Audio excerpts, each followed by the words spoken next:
Hello and welcome to this episode of Kitchen Pedagogy. In this video I'm going to talk about cold call variations. Now, as you may know from previous videos, I'm a big fan of cold calling because of the observation I have regularly, which is that if teachers are not using that strategy, in other words they're typically defaulting to hands up and calling out, you have a certain minority of students who are dominating a lesson, and the teacher can then be lulled into thinking that more children are thriving and following the reasoning and coming up with good answers than is real. And also there's usually students who are developing a habit of not being the people that answer. They just allow other people to do it and they're never going to volunteer. So it feels high stakes for them to contribute because it's not the norm. But even though I advocate it strongly, quite often teachers say they feel awkward doing cold calling because of certain students being shy. Some students say they don't like it if their answers are being shared in a public domain, and it creates anxiety. And the teacher then becomes anxious, so they're then less likely to involve those particular students. So how do we get around that? Well, actually there are lots of really good strategies which you could call cold call variations. I think it's important to see that as the end game, where we're reaching the point that every student does feel comfortable contributing their answers in a class. But the key stumbling point is if you don't know if your answer's correct and you're anxious about the feeling you have in a public space of being wrong, it's awkward to volunteer it with that uncertainty. So we either need to give students more time to prepare, or give them the opportunity to just share answers they already know are correct. And that's actually where the cold call variations come in. So the first thing is, how do we give people a bit more warning than feeling like they're sort of on the spot in some way? Well, a really good strategy, which comes from the Uncommon Schools, is Precall. So a Precall would be when you say, you're about to say read a passage or go through a problem on the board, and you just say to somebody, okay, Alice, I'm going to ask you first. Okay, so I'll go through this question, and then Alice, you summarise what you think the key points are. Now, when you do that, Alice already knows that she's going to be the one that you call upon. So she's got a bit of time to get ready. And everybody else knows that you'll then move on to them. So it's not like they then don't have to think. It becomes the norm that whoever's pre-called just gets a bit of an extra warning. And while Alice is talking, everyone else has time to then think of what their answers might be. And that's a very, very powerful technique. I've seen it done really well in a primary school where the teacher was just reading a story and just said, Robert, after I've read this passage, I want you to just summarise it for the class. And then Robert just had that extra warning that he was going to be the one selected.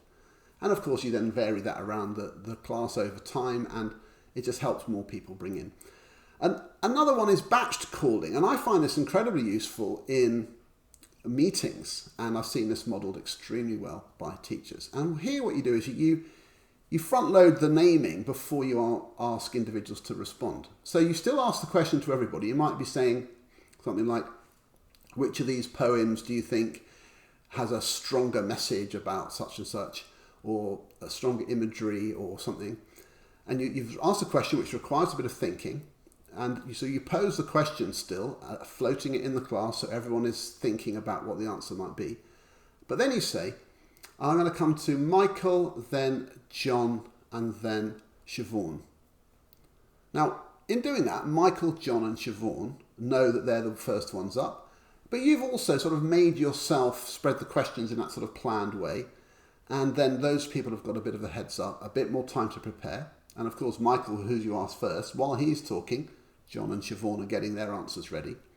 And it just adds to the flow. Now, the other students still know that you could bounce across to them and check their understanding of what one of the three first students said.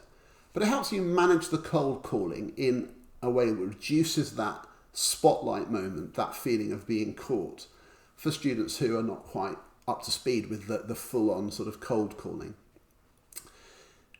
Another way to do it is to give preparation time. And this is particularly important when you're first introducing cold calling, that we get students used to sharing their answers fairly fluidly.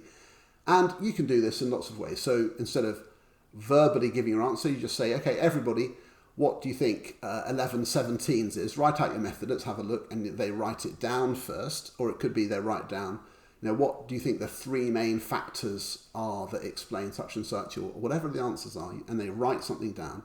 And in doing that, you can move around and survey the room and check what students are writing.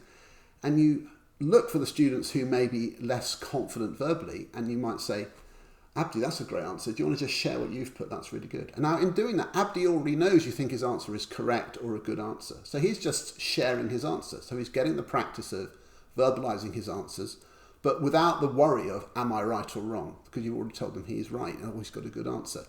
So that kind of catching students is really, really useful. So that any sorts of preparation can be useful. Now, of course, that can then interrupt the flow. So it might be that you don't want to do that every single time.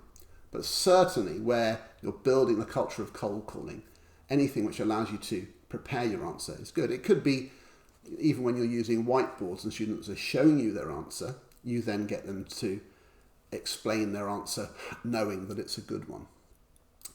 And of course you can then feed off the pair share. So when students are in a pair discussing something, you might listen in on students who are less confident in the whole group, and you might say, David and Michael, you were having a really good discussion over here. Do you want to just share what you were saying? David, what was Michael saying? And because you've already affirmed their discussion as being positive, that might help them. So that's the way you do cold call variation.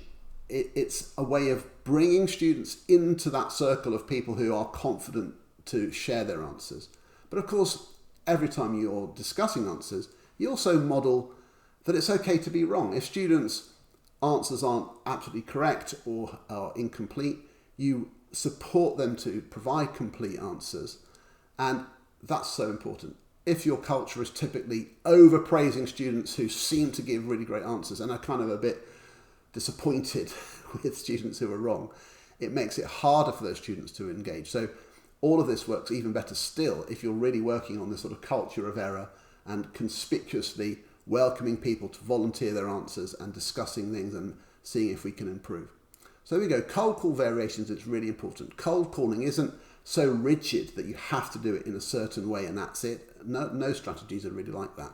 But when you're selecting someone to respond, rather than avoiding students who you think might be too shy to answer and worry about how that might affect them, use a strategy like pre-call or batched calling or pre-writing their answers so that they build the confidence up and they get used to responding and they get used to the idea that actually, you know what, it's not too bad and I'm okay with it.